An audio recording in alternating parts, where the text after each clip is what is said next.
Assalamualaikum warahmatullahi wabarakatuh.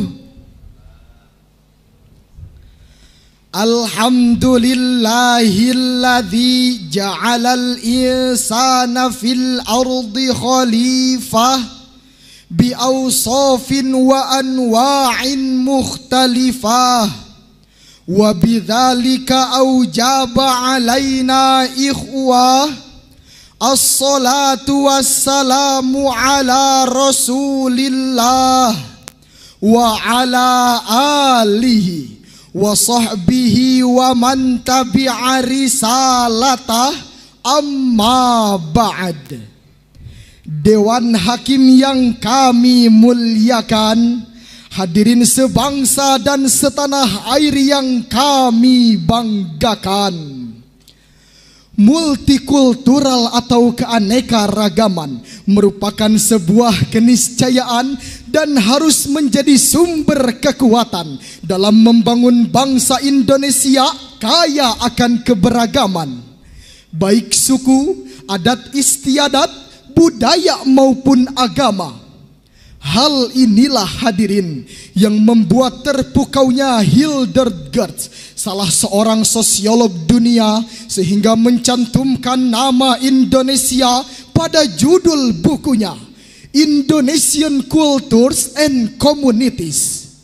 Bukan hanya Hildegard hadirin, bahkan Dr. Arnold G. Toynbee, salah seorang sejarawan dunia berkebangsaan Inggris, di dalam bukunya East to West, A Journey Around the World, beliau berkata, Indonesia merupakan sebuah negara yang di dalamnya terdapat berbagai macam agama yang hidup berdampingan dengan baik. Namun sayang hadirin, masih banyak oknum-oknum yang ingin memecah belah bangsa kita melalui keanekaragaman. Konflik antar suku, budaya maupun agama masih sering kita saksikan. Jangan sampai perbedaan justru menyebabkan diri kita menjadi orang yang apatis, egois dan fanatis terhadap satu golongan dan agama, yang dapat menyebabkan timbulnya perpecahan, munculnya persengketaan, terjadinya kerusuhan. Bahkan hadirin, tak mustahil Indonesia akan mengalami kehancuran. Apakah rela hadirin negeri yang telah merdeka atas perjuangan para pahlawan harus hancur hanya karena mempersalahkan perbedaan? Tentu tidak hadirin. Lalu bagaimanakah solusi dari persoalan tersebut? Sebagai jawabannya, pada kesempatan kali ini kami akan menyampaikan syarahan Al-Quran yang berjudul Merawat Persaudaraan di Tengah Masyarakat Multikultural, dengan rujukan firman Allah dalam Al-Quran surah Al-Hujurat ayat 13. A'udzu billahi minasyaitonir rajim.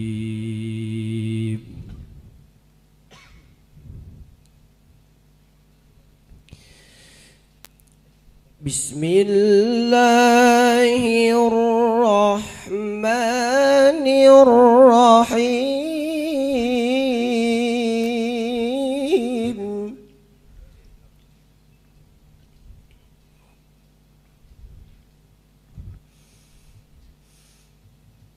Ya ayyuhan nasu inna khalaqnakum min dzakarin wa untha wa ja'alnakum syu'uban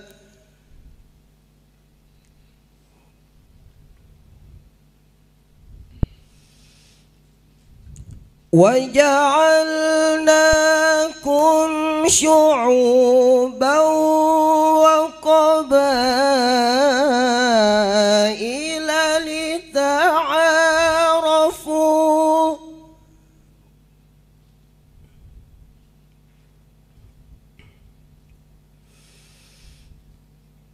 Inna akramakum indallahi atqakum.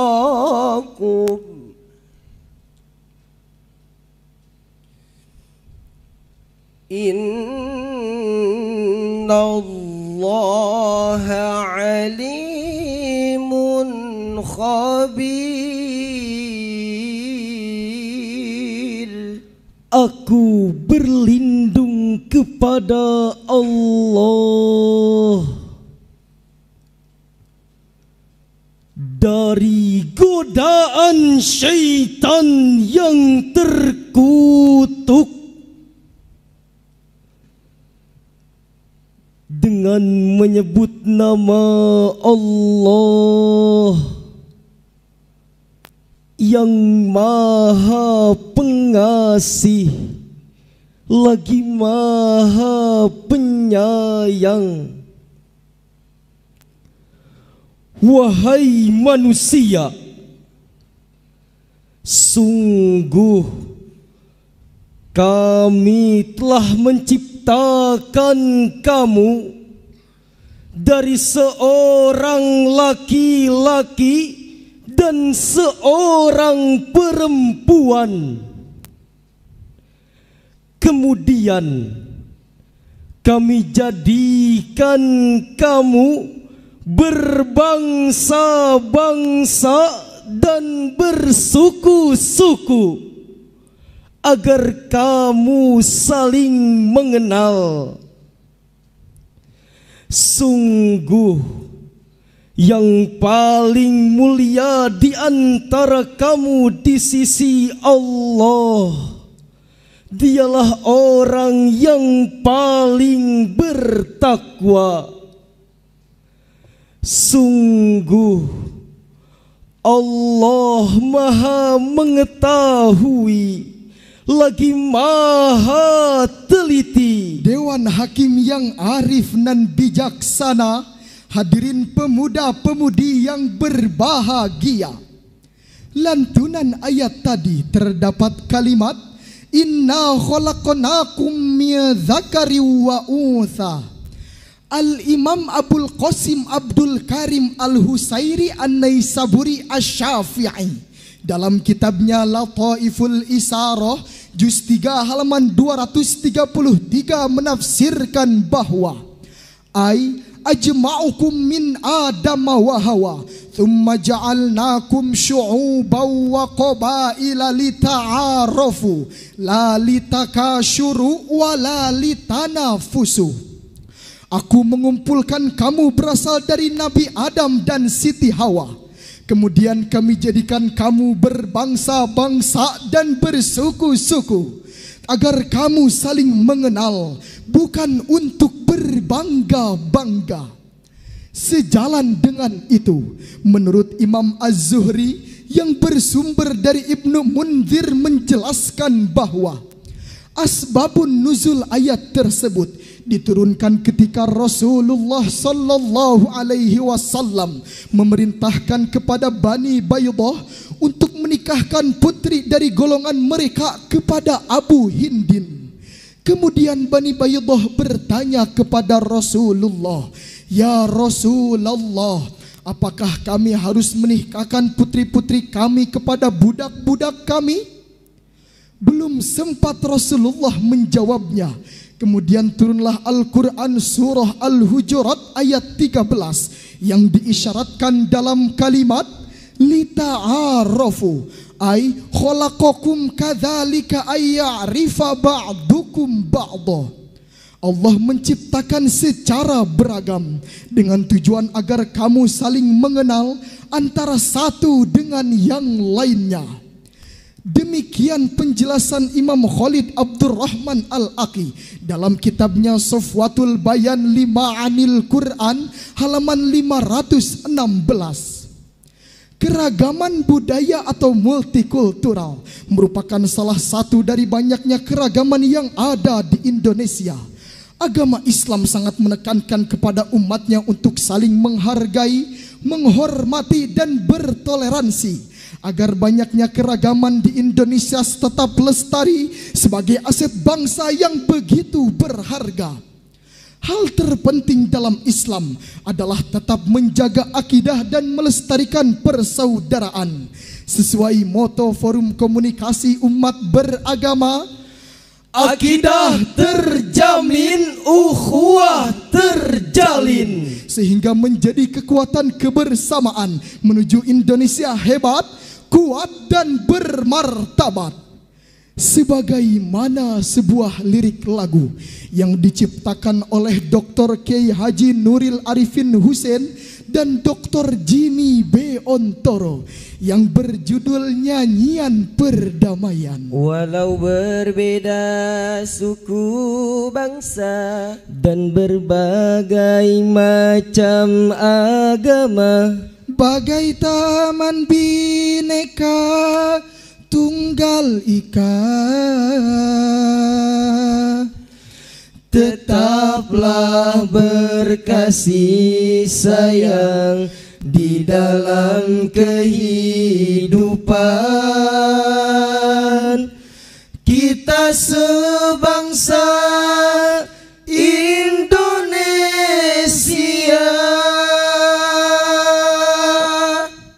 Oleh karena itu hadirin, multikultural harus kita jadikan sebagai jembatan emas dalam merawat persaudaraan dengan saling mengenal. Dalam hal ini, masyarakat multikultural berarti tidak bersifat homogen, melainkan memiliki karakteristik yang heterogen. Sejalan dengan itu, Imam Ali As-Sabuni menjelaskan bahwa saling mengenal mampu menjalin komunikasi yang harmonis serta menebar cinta dan kasih sayang yang tiada pandang. Inilah hadirin deskripsi Allah tentang multikultural. Namun sangat disayangkan hadirin, nuansa perbedaan yang muncul dari keragaman yang ada di Indonesia tidak mustahil menjadi pemicu lahirnya fanatisme buta, persaingan tidak sehat, perselisihan, perpecahan, bahkan peperangan. Betul hadirin. Sebab hadirin, sikap seperti itu merupakan cikal bakal timbulnya aksi saling memprovokasi, saling membuli, saling memaki, bahkan saling membenci. Bukankah keragaman budaya seharusnya menjadi jembatan emas guna memperkuat persatuan dan kesatuan bangsa? Lalu timbul pertanyaan, bagaimanakah solusi merawat persaudaraan di tengah masyarakat multikultural? Sebagai jawabannya, mari kita renungkan firman Allah dalam Al-Quran surah Al-Mumtahanah ayat 8. La yanhakumullahu 'anil ladzina lam yuqatilukum fid dini wa lam yukhrijukum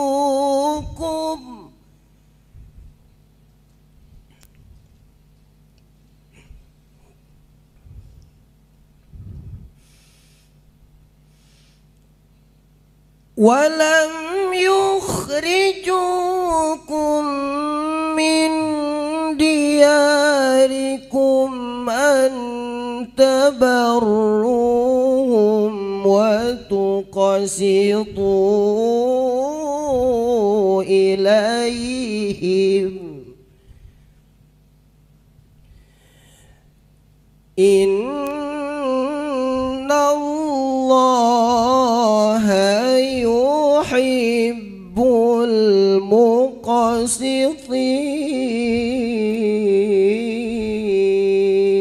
المقسطين. صدق الله العظيم.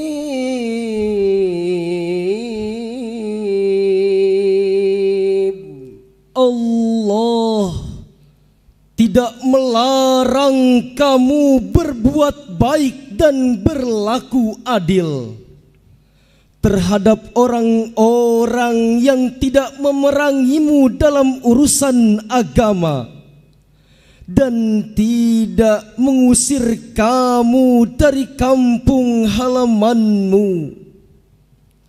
Sesungguhnya Allah mencintai orang-orang yang berlaku adil. Maha benar Allah dan Maha Agung. Dewan Hakim yang kami hormati, hadirin wal hadirat yang kami cintai. Secara tekstual, ayat tersebut diturunkan berkenaan dengan kisah Al-Asma, putri Abu Bakar As-Siddiq, yang didatangi ibunya Sayyidatina Qutailah yang saat itu belum memeluk ajaran agama Islam. Kemudian Al-Asma pun bertanya kepada Rasulullah, "Ya Rasulullah, bolehkah hamba berbuat baik dan menerima pemberian ibunda Qutailah yang tidak seagama?" Kemudian Rasulullah pun menjawab, "Boleh wahai Al-Asma putri Abu Bakar As-Siddiq." Sikap Rasulullah ini dibenarkan oleh Allah dengan diturunkannya Al-Quran surah Al-Mumtahanah ayat 8 yang diriwayatkan oleh Imam Ahmad dan Imam Al-Hakim yang bersumber dari Abdullah bin Zubaid. Oleh karena itu hadirin, kita sebagai insan beragama, apapun agama kita, harus saling menghargai, menghormati dan mencintai sesuai ajaran masing-masing, dengan sama-sama merawat persaudaraan di tengah masyarakat multikultural. Dengan demikian, syarahan ini dapat kami simpulkan bahwa Indonesia memiliki keragaman yang sangat tinggi, beraneka suku, berlainan bahasa, bahkan berbeda agama. Jika saling berkomunikasi dan bertoleransi antar umat beragama, kami yakin segala perbedaan yang ada bisa menjadi modal utama dalam membangun bangsa Indonesia menjadi bangsa yang baldatun, thayyibatun wa rabbun ghafur. Sebelum kami tutup, sebagai bahan memori, kami akhiri dengan sebuah pantun. Kabupaten Bekasi indah menawan, Dijuluki sebagai kota industri, Indonesia kaya akan keberagaman, maka lestarikanlah potensi negeri. Sekian dan demikian. Wassalamualaikum warahmatullahi wabarakatuh. Waalaikumsalam warahmatullahi wabarakatuh.